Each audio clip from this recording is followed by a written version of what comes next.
Hi, I'm Andrew, the Young Adult and Media Librarian at North Brunswick Public Library, and I'm happy to interview a very special guest tonight.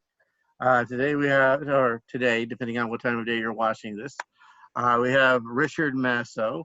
Richard is not only the sixth grade media specialist for the Sixth Grade Center of Medford Schools in Medford, New Jersey. He's also the co-founder of Welcome Back Comics. And we were all, and full disclosure, we were in the same suite in college. I don't want anyone to say, oh, it's very inappropriate for someone to interview someone that they were once roommates with or anything like that. Let's just get out of the way. How are you doing today? Good, thank you, and I appreciate the full disclosure. I know All how right. important it is in this time. Yeah, we don't want any secrets. Andrew and I All would, right, good. would sit around the suite and discuss our favorite books, what literary techniques we could get. We would try to get our friends. Our friends would like want to party, and Andrew and I'd be like, "Why don't we just do a reading? Why don't we just read? We would read Shakespeare, uh, comic books. We would read. Yeah, we had a lot of fun. We, So we, we did have fun, yes. So anyways, Richard became something of a local celebrity down in the Philadelphia region a few years back. As a to show his dedication to the school and the importance of reading. Would you care to share with us the story behind what that I'm alluding to? sure. So I kind of always thought that like a librarian, and I think in a lot of schools the principal might fill this role. But in both schools I've worked at over the last 10 years, I kind of wound up filling the role of the person who would agree to get duct taped to a wall or dress up in a funny costume. And so my first year of full on teaching during Read Across America month in March, we challenged the kids in my K through 5 school in Willingboro, Twin Hills in Willingboro. We encouraged the kids to read, I think, like 2,000 books, and if they did it, I would shave my head. And we had a cute little display where every few hundred, uh, like it was like we started in New Jersey, and if I got to California, like my head would get shaved. And so we kept the kids, and the kids just crushed it. I think they read close to 4,000 books. So we got to I think that you seem to have frozen for a second. As always, the dangers with technology is just at the most dramatic part. All right, well, I'm sure he'll come right back. here. It turns out I could not grow my hair back to do it as a repeat, so I always have to come up with new things like eat bugs or this year I had to dye my beard pink. But it was really cute that first year because the amount of kids who like I think thought it was a joke, and like little kindergarten kids and first graders were crying because my hair was like that. You don't have to do it, Mr. Masso. It was really cute, but And boy, I'm sorry, Richard, it's going in. We lost your volume again. Your volume's off. problem on my end. Okay. Okay. And I hear you perfectly now. Sorry. Okay. Good. Okay. So all right. I think we got the gist of it. Aside from the part that you got kidnapped by aliens, I think we heard the whole story, and no one really Sure, cares about fair that enough. part Yeah. anyway. So yeah, I'm sure that was that was very meaningful. That what do you think? What do you think were the effects for the students when you did that? I what I did was I think it and in each so it's funny. So I teach as Andrew introduced me. I teach in a sixth grade center now. So I have the kids for 1 year. So there's no long no chance for them to get to really know me. So when I do a stunt, and it usually happens early because it's tied to the fall book fair. Um, and when I do that stunt, that lets that student know I'm willing to go that extra mile for them. So I see that little, not to sound too corny with it, but you see that level of trust in me improve. So if I'm recommending a book or I'm pushing them to try a new series, there, you see that trust level. Like, well, hey, listen, this dude's crazy enough to do that, or because I can tell you every single year that I do one of my goofy dares or stunts, the kids always think it's a gag. They're like, you're not really going to dye your hair pink. You're not really going to dress like, I said I was, and I'm going to do it. So it's just always it's always neat each year to kind of see that, like, oh, well, you're the real, like you're the real deal now, you know. So it's just that's neat to see each year. Excellent. But of course, you besides your world as a librarian, you have another career as well as the co-founder of Welcome Back Comics. Right, would you call yourself Yeah, vendor. A buyer and seller?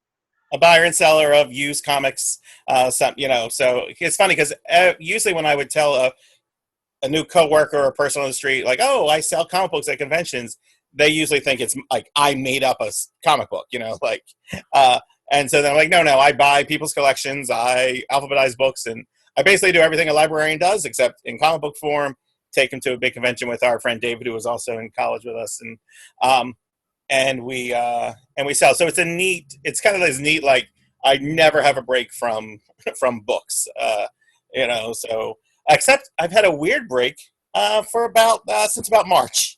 All of my conventions for the year have been canceled. This would normally, I think I would be due to be in like Connecticut, Boston, DC, Philly over the next 5 weeks for big shows, and they've all been canceled. And so that kind of stinks. So like, so it's been interesting because I like normally right at this point I'd be able to kind of like have my finger on the pulse of like what's really out there and being read and what's into, and I mean, there's still hot books, there's still things that are trending because they're going to make this character's going to be in the movie, this person's going to like whenever the Black Widow movie comes out, like they feel pretty confident that the blonde Black Widow is going to be, so like her first appearance is going to be a big deal now.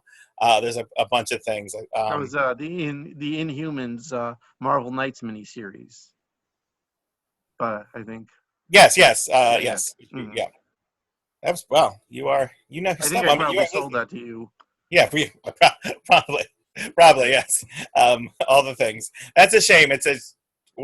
I full disclosure, bought Andrew's collection. So I want to say like the Monday after you got married, like literally. Yes, because I feel like I was. Yes. Now, was it? There's the San Diego Comic-Con is going on now as a virtual right now. Have you looked at any of that? You know what? Not really, and it's really interesting because I think normally there would have been like Conan would have had his shows all week. Conan O'Brien would have had shows all week. I would have like been checking out websites, and I guess it's kind of out of sight, out of mind. Actually, like it really like without it in my face and shows, like I find myself not as into comic books right. Mm-hmm. Okay. And he's frozen again. So, okay. Yeah, another technical glitch. So while he's I think he's not frozen anymore. I woke myself up. Yeah, sorry. Yeah. Okay, good. I'm sorry. Yeah, so I. For the 4 months of school, like I have Google Meets, never a problem. My Zoom, for some reason, my house does not like Zooms. I don't understand. Okay, we could do Google Meets, but I guess for next time. Yeah, next time. If you do want to see, there's an interesting panel on The Watchmen, especially on the TV, the HBO series The Watchmen. Have you seen that? I have not. I've not seen either. Yeah. Okay. I hear really good things about the. Yeah. Because I was actually skeptical about that because, Alan Moore very famously doesn't like adaptations of his works. So at first I was like, you know what, I kind of respect that. Maybe I won't watch it. And then my sister said, oh, you have to see it. And when they dealt with the Tulsa massacre in the first episode, and, I had known about it, but I hadn't really learned much about it in school. And I don't know. You were a history major. I don't know if you mentioned. No, it was the rep. Yeah. Kind of recurring theme over the last month. Over the last 2 months as a history major. Because when Black Lives Matters and the protests were busting out in the full stream, like the amount of people I saw on Twitter who referenced like, "Thank you, Watchmen, for teaching me about Tulsa." Like I would have had no clue, and just all the different kind of events. Like, nope, we just, went to college. We covered American history. I could tell you about the Teapot Dome scandal, like, mm-hmm. The things I learned more about. We were in the same class when we learned about Canarsie, which was interesting. Right. So. Right. I remember that. Right, But there are interesting things, but yeah, and but are there any books that you think could be really interesting now that are new, or maybe that you've heard about that you think maybe like middle schoolers would be really I will excited tell you about? any for your crew, if they're not already, like anything Miles Morales is Okay. amazing, and I think he's just gonna, uh, I know they've announced a sequel for relatively soon, um, but Miles Morales, and then over over quarantine, I read Squirrel Girl for the first time. Uh-huh. Just amazing how like it is written for middle schoolers, but on such a smart like level. So I was really like Squirrel Girl. There's just a ton unfortunately, it's Marvel heavy. I feel like Marvel hits the teens a little better. Uh-huh. That being said, I'm sure DC has something out there. Uh-huh. Um, I think DC's done well with the younger readers. Like Lily loves Tiny Titans. sure, Uh-huh. And they have new chapter books about like the Justice Leagues as school kids, which I haven't read them, but I think that they definitely have an right. audience for them. No, they DC has really done a better job, and I know that my students in sixth grade, like I ordered two of each Flash, because they read them so much, so they really love Flash, and I think that was really helped by the TV show, but still, Yeah. um, yeah. But listen, it's from 7 years ago when I started in sixth grade, where I still had to talk teachers into letting their kids read graphic novels to earlier this week. I went into my library to kind of like clean up a little bit, and so I had like 700 books piled up in one area left over from the returns at the end of the year, and easily 200 of those 700 were graphic novels. Like I kind of did the lazy Richard thing of I got the books all in order, and I put all the A's on top of the A shelf, and thought, like I didn't actually fully commit to putting them away.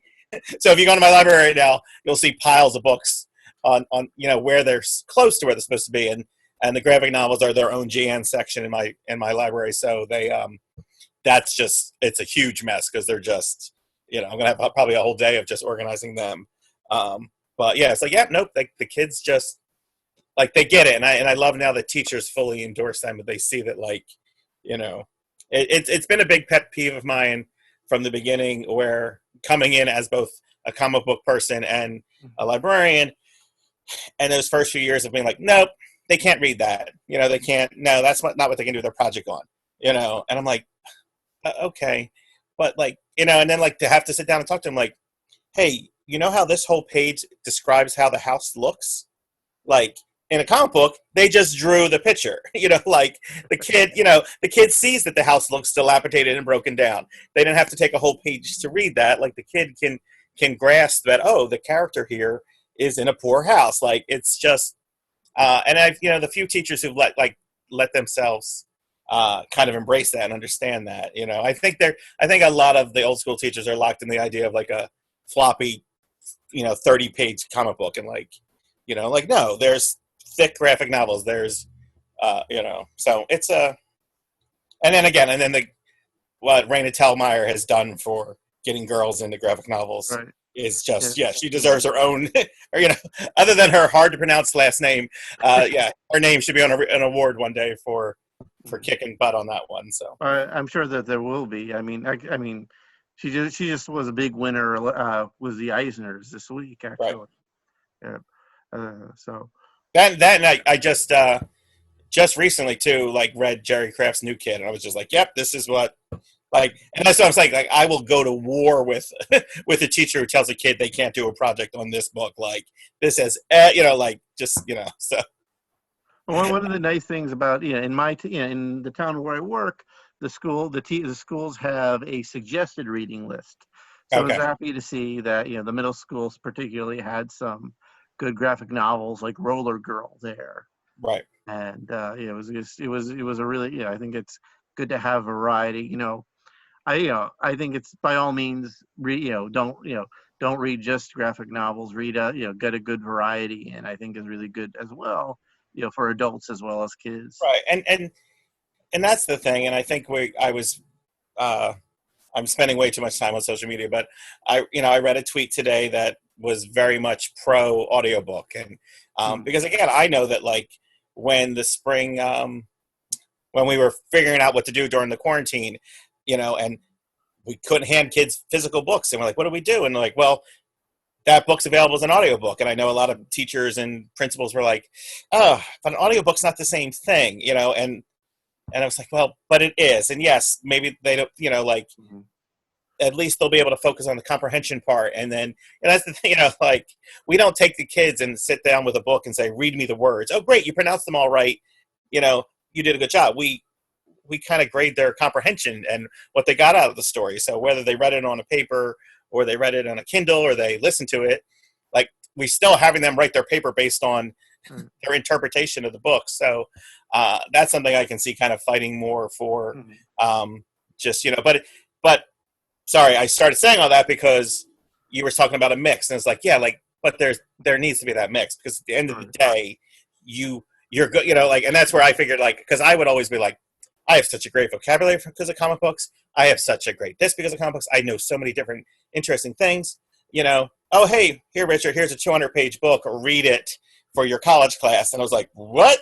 Like, nope, I am falling asleep. Where, sometimes I would really struggle with longer non-fiction books, because I wish I had exercised those muscles a little more when I was growing up. So that's the thing that kind of pushed kids to do everything, and get that. So. But I've been in both worlds. I've been a school librarian and a public librarian, and the school it is a very different world. As a school librarian this is what your teacher wants you to read. Make sure it's on the right level.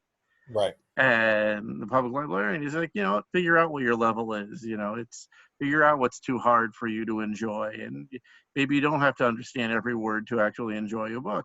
And I think that I'm not putting down what teachers are doing, because I think that's I think it's important to remember that as well. But yeah, I think that in fact I think that I think it's crucial. But yeah. But anyhow, I think that this has been a really fun conversation. I hope thank you so much enjoyed it.